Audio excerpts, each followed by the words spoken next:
Hey gang, it's Dr. J here. I am filming from my 2-year-old's tent. We slept in here last night. I just kind of thought it would be the appropriate place to send you guys a video message, since this is kind of the age group that you just covered and some of the things that they're doing. I'm here with Mr. Bear, of course, famous Mickey Mouse, and trucks, all of these important things that I spend so much of my time with these days.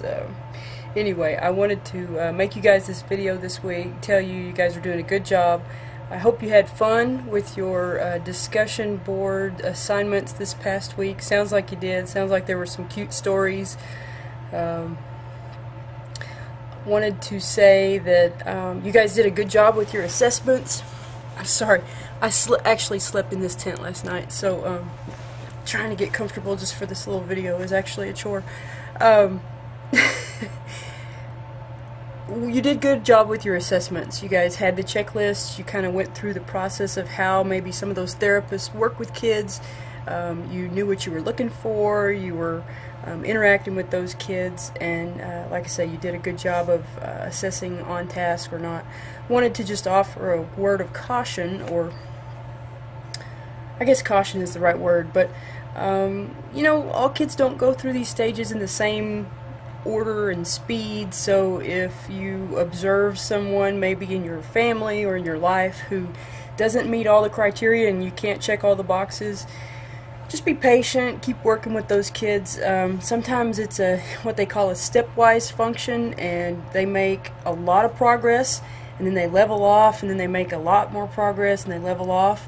Their developmental graph can look like that, or it can be on that smooth curve where they gradually learn things every day, and you just, you know, you see a nice smooth curve. So just a word of caution there. Don't think that someone has a problem and try to run them down to a therapist if they're not doing everything on all those lists all the time, because we all have our own little pattern. Now, if you see some major problems, then you might want to seek a professional's counsel and guidance, but my professional advice is not to overreact. So that said, let me just go down through. I made a few notes as I was reading through the discussion boards. You guys are doing a fantastic job.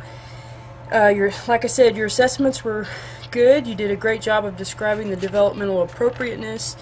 I loved all the stories. Kids were a trip. They're so funny, especially the what was it, the hockey stick that was going to be the lightsaber, and the kid couldn't be nice because he was Darth Vader or something.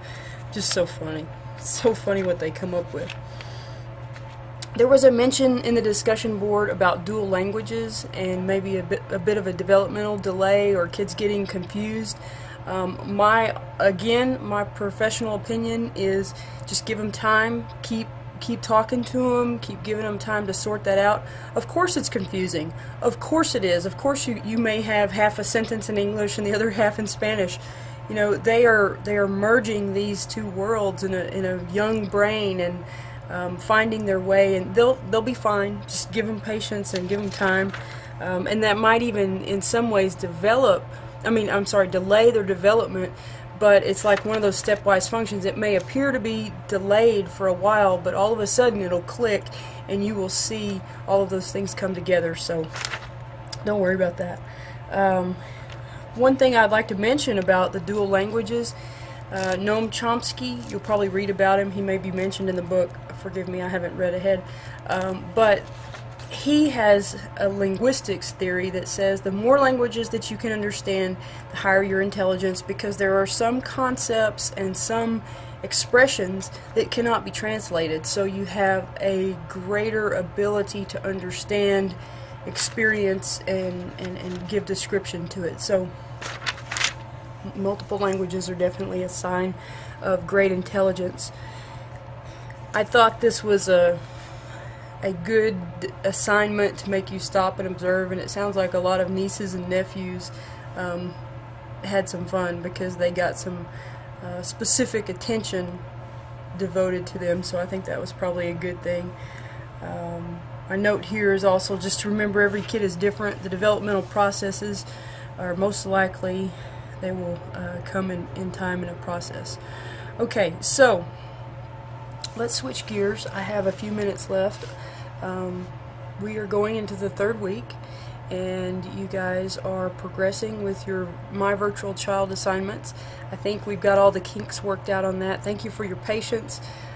Like I said in the beginning, that I had inherited this course, so this is the first time for me working through those issues with students, and I think you guys did a good job. So we're making progress on that front.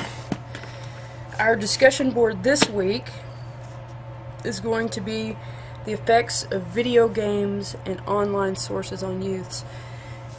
This is going to be a challenge for me to keep up with this discussion board, because just knowing what I know about you guys and the caliber of work that you turn in, I'm sure you're going to have lots to say on this topic, so I look forward to it. Let me also say that historically, with what I've read, I had a negative view of video games. I saw a lot of kids playing a lot of violent games, and I still have a little bit of an issue with that. Well, I have a lot of an issue with the violence in them. But as far as the games themselves and the memorization that I have seen children memorize, all these codes, and the technology that they use to go in and find these tutors, and oh gosh, I'm losing my sorry, let me adjust here. I'm losing my words as far as being eloquent and talking about this, but let me say that I see value in some of the video games that students play, because there's a lot of memorization involved. There's some cognitive things that are going on that are positive. It's not all bad.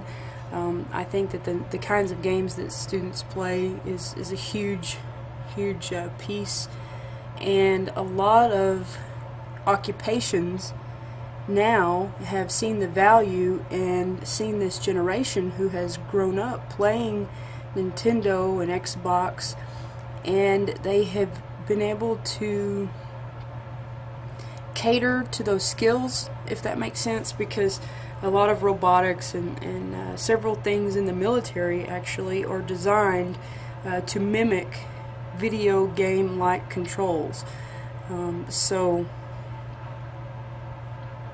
I don't know what that adds to the conversation, but I do see some positives of it. The research is overwhelming when you look at the influence of those violent and negative things. Video games are much more concerning because there is a participatory element. It's not passive like watching TV. Video games have a lot more purposefulness of the player. So that's something that I'm sure you guys are going to cover. I'm sure you're going to peel this onion until you cry. As there's a famous saying that one of my professors used to always say to me, because I was always wanting to find out the real essence of whatever the issue was, and he would tell me, he's like, you would just peel an onion until you cried, wouldn't you? And yes, because I want to understand. And so sometimes you have to just continue pulling off layer by layer. So that's the discussion board. You'll continue with your virtual child, and our reading is going to be chapters 6, 7, and 8 this coming week. Emotional and social development in infancy and toddlerhood, physical and cognitive development in early childhood, and then the emotional and social development in early childhood. So, ought to be very interesting, and I look forward to it. I'll see you on the discussion boards. You guys are doing a really good job. Thanks.